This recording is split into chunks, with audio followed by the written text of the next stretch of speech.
Becoming a techno wizard. I almost forgot the name. It is, what's today? September 18th, 10:24 a.m., 2022. And I am going to finally read another chapter, another section of Anarchy Works. Very excited to get back into this. It's been a great book. Um, let's get into it. All right. Last time we finished off the section talking about won't you know these anarchist revolutions devolve back into authoritarianism, to dictatorship, into strongmen or whatever. No. Or rather, it's more complex than that. Anarchy doesn't lead to that. Really, biggest thing that leads into this authoritarianism and big stick mentality, big man, strong man type of leadership or dictatorship, is the presence of hierarchical organizations, right? Hierarchical societies that are pushing the pressure for people to, go into that. So, for instance, with many of these anarchists, um, kind of relationships in the CNT and Catalonia, it was the capitalist and other dictators around them who were like, "Oh, we're not gonna trade with you unless you have this. We're not gonna do this unless you have that. You know, um, we're gonna what do you call it? Force you to do this, right? They're gonna invade them and all this other stuff, right? And on top of that, with capitalism, you have, of course, the constant incentive, right, for corruption, right? Take this money, take this resource, take more or all these resources, and we'll give you these things, and we'll, sell out your people basically, and we'll give you this all these powers. Um, Especially because a lot of these places don't set up the expectation of anarchy, right? A lot of them aren't really trying to build an anarchist society. They're just fed up with capitalism. They're fed up with whatever system that's in place, and then they try to own the means of their own production, right? They try to form these co-ops, and so they're like, oh, maybe we should have a council, right? But some of them may not realize, okay, having a council creates more of this opportunity for people to be corrupted and all this other stuff. So it becomes easy for them to kind of fall by the wayside. But nonetheless, a lot of them do figure it out. But this tagline, how he ended it, is a good way of ending that part. All right. Like, it's difficult, but it is possible. But we're going to continue to this next section. Next section. How will communities decide to organize themselves at first? All people are capable of self organization, whether or not they are experienced in political work. Of course, taking control of our lives won't be easy at first, but it is eminently possible. In most cases, people take the obvious approach, spontaneously holding large open meetings with their neighbors, coworkers, or comrades on the barricades to figure out what needs to be done. In some cases, society is organized through pre existing revolutionary organizations. The 2001 popular rebellion in Argentina saw people take an unprecedented level of control over their lives. They formed neighborhood assemblies, took over factories and abandoned land, created barter networks, blockaded highways to compel the government to grant relief to the unemployed, held the streets against lethal police repression, and forced four presidents and multiple vice presidents and economic ministers to resign in quick succession. Wow. Through it all, they did not appoint leadership, and most of the neighborhood assemblies rejected political parties and trade unions trying to co opt these spontaneous institutions. Within the assemblies, factory occupations, and other organizations, they practiced consensus and encouraged horizontal organizing. In the words of one activist involved in establishing alternative social structures in his neighborhood, where unemployment reached 80%, he said, we are building power, not taking it. Beautiful, beautiful. People formed over 200 neighborhood assemblies in Buenos Aires alone, involving thousands of people, according to one poll. One in three residents of the capital had attended an assembly. People began by meeting in the neighborhoods, often over a common meal or popular. Ola popular, I don't know. Next, they would occupy a space to serve as a social center, in many cases, an abandoned bank. Soon, the neighborhood assembly will be holding weekly meetings on community issues, but also on topics such as the external debt, war, and free trade, as well as how they could work together and how they saw the future. Many social centers would eventually offer an info space and perhaps computers, books, and various workshops on yoga, self-defense, languages, and basic skills. Many also have community gardens, run after school kids clubs, and adult education classes, put on social and cultural events, cook food collectively, and mobilize politically for themselves and in support of the piqueteros and reclaimed factories. This is beautiful.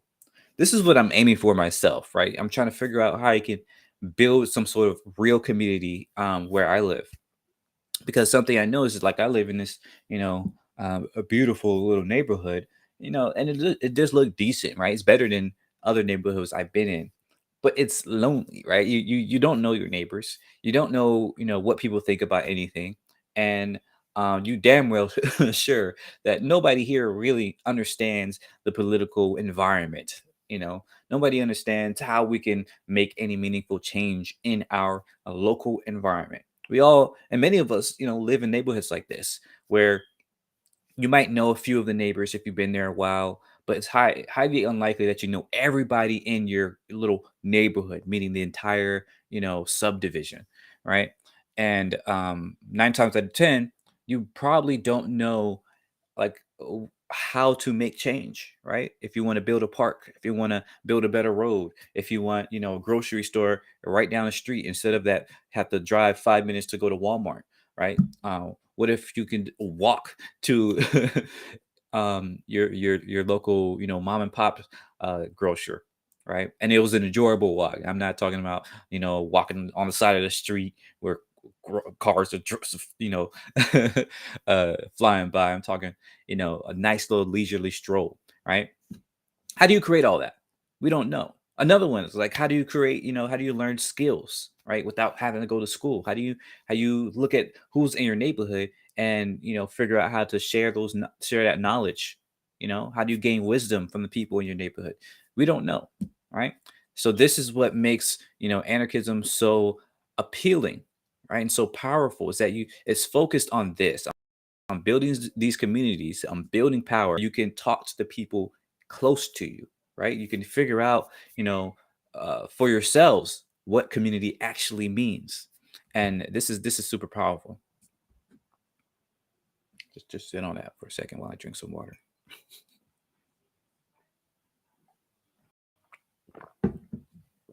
Mm, okay. The assembly set up working groups such as healthcare and alternative.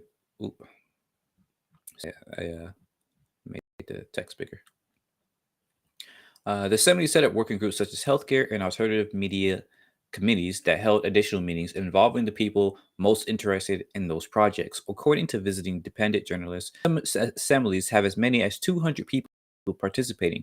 Others are much smaller. One of the assemblies we attended had about 40 people present, ranging from two mothers sitting on the sidewalk while breastfeeding, to a lawyer in a suit, to a skinny hippie in batik flares, to an elderly taxi driver, to a dreadlocked bike messenger, to a nursing student. It was a whole slice of Argentinian society standing in a circle on a street corner under the orange glow of sodium lights, passing around a brand new megaphone and discussing how to take back control of their lives. Every now and then, a car would pass by and beep its horn in support. And this was all happening between 8 p.m. and midnight on Wednesday evening. That's amazing. That's beautiful, man. That's beautiful. Soon, the neighborhood assemblies were coordinating at a citywide level. Once a week, the assemblies sent spokespeople to the interbarrio plenary, which which brought together thousands of people from across the city to propose joint projects and protest plans. At the interbarrio, decisions were made with a majority vote, but the structure was a non-coercive, so the decisions were not binding. They were only carried out if people had the enthusiasm to carry them out. Accordingly, if a large number of people at the interbarrio voted to abstain on a specific proposal, the proposal was reworked so it would receive more support. Beautiful. Beautiful. The Assemblia structure quickly expanded to the provincial and national levels. Within 2 months of the beginning of the uprising, the National Assembly of Assemblies was calling for the government to be replaced by the assemblies. That did not occur, but in the end, the government of Argentina was forced to make popular concessions. It announced it would default on its international debt, an unprecedented occurrence. The International Monetary Fund was so scared by the popular rebellion and its worldwide support in the anti globalization movement, and so embarrassed by the collapse of its poster child, that it had to accept the stunning loss. The movement in Argentina played a pivotal role in accomplishing one of the major goals of the anti globalization movement, which was the defeat of the IMF and World Bank. As of this writing, these institutions are discredited and facing bankruptcy. Meanwhile, the Argentine economy has stabilized and much of the popular outrage has subsided. Still, some of the assemblies that made a vital niche in the uprising continue to operate 7 years later. The next time the conflict comes to the surface, these assemblies will remain in a collective memory as the seeds of a future society. Amazing. And you got to ask, what is the purpose of the government, right? If you have an assembly, well, people from the community, from the city, entire city basically, can meet on a weekly basis and discuss, what they want and do it effectively, efficiently, consistently. What's the purpose of the government? You know, this is the one of the biggest problems with government today is that we think that having an institution of government is the only method of governance, when in reality, people can govern themselves, right? If you give them an opportunity, if they create the opportunity, right? People can create their own governance models, and it's almost always more adaptive and more powerful, more relative, rather. Um, Not relative. Goodness, what I want to say here. It relates more to them, right? More relevant. There we go. It's more relevant to their needs, to their interests, to their present.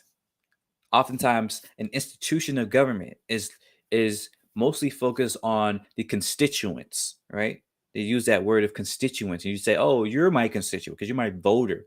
But really, the constituents is whoever holds the biggest incentives of action for them, which is usually the people with the biggest pockets. All right, if not the biggest pockets, then the biggest influential power.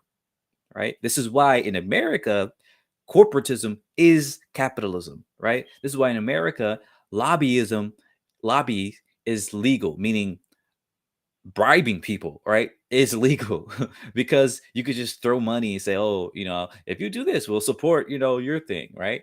We support your bill, or we support, this company that you want to do. We'll support this regulation or whatever, right? This is why it's so ridiculous here in America.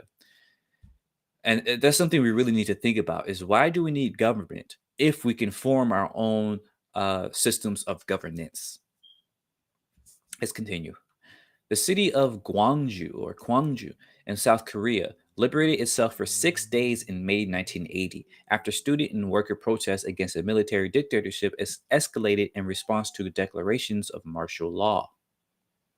Protesters burned down the government television station and seized weapons, quickly organizing a citizen army that forced out the police and military.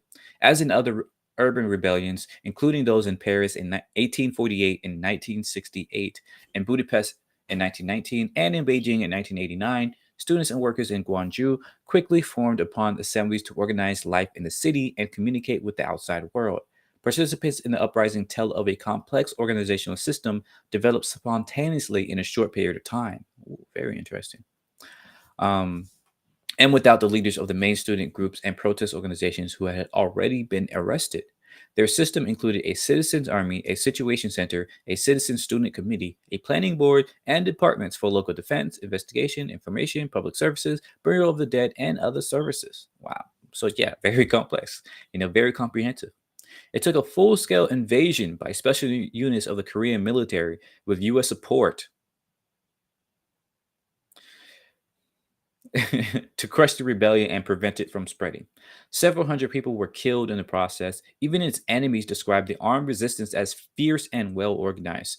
The combination of spontaneous organization, open assemblies, and committees with a specific organizational focus left a deep impression, showing how quickly a society can change itself once it breaks with the habit of obedience to the government. This is a great point, man. Great freaking point. So it doesn't have to take, decades for us to get to a point where we're like, oh, we're self-sufficient. We have our own governance models. We have our own this, that. This is what kills me, right? It only takes realizing this, right? It only takes this shift in mentality to be like, wait, why am I listening to the government? Right? Why am I listening to these people who are so rich and wealthy and influential, right? That they have no understanding of how my life is. Why am I listening to these politicians who don't know anything about who have turned politics into a game of control, into a game of manipulation, to a game of wordplay? Why am I listening to these people? Right? It only takes that shift in mindset and realizing, oh, I could just talk to my neighbors, and if we get enough of us together, I'm sure some of us would have these skills that we need. I'm sure we'd be able to figure out, and especially now with the internet, right? We can easily figure out, okay, how do we, uh, uh, get rid of our trash? How do we grow things? How do we, you can search all this online today, right? We have the ability, we have the knowledge out there, we have the skills. It only takes that shift in mindset to realize, oh, we can just work together. All right. We don't need these, rich and wealthy people telling us what to do and how to do it. It only takes that shift in mindset. And this is another reason why I'm, doing this. Why I'm reading this aloud with other people. Hopefully other people watch this and think for themselves. Huh. Maybe I don't, maybe I don't have to believe in this indoctrination, right? I don't know. We like to call ourselves free thinkers. Let's think freely.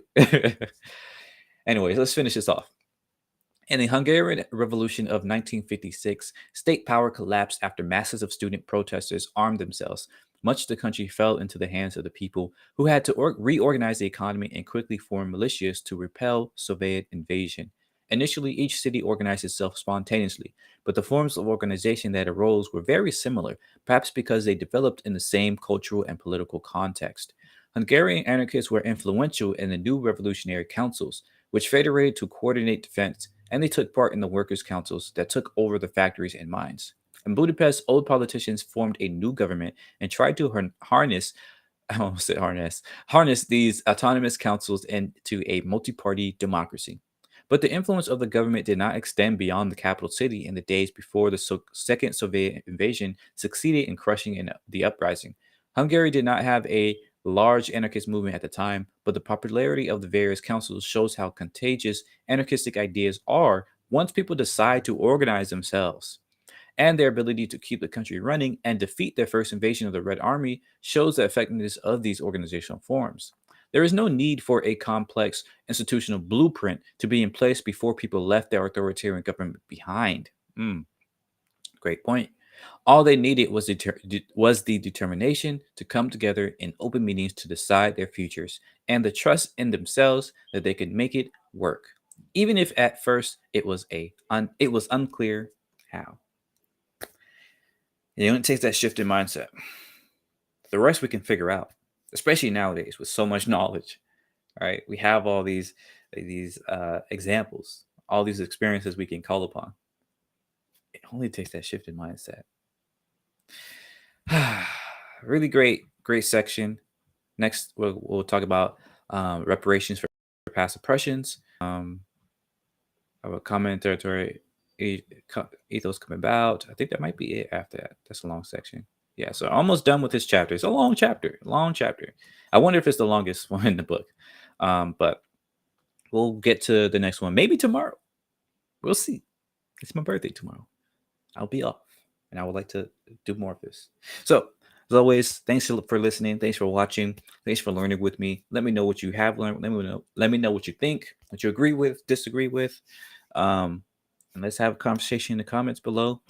Even though like nobody watches this, but if you did come upon this, even if it's years in the future, feel free. But yeah, have a great day. See ya. Bye bye.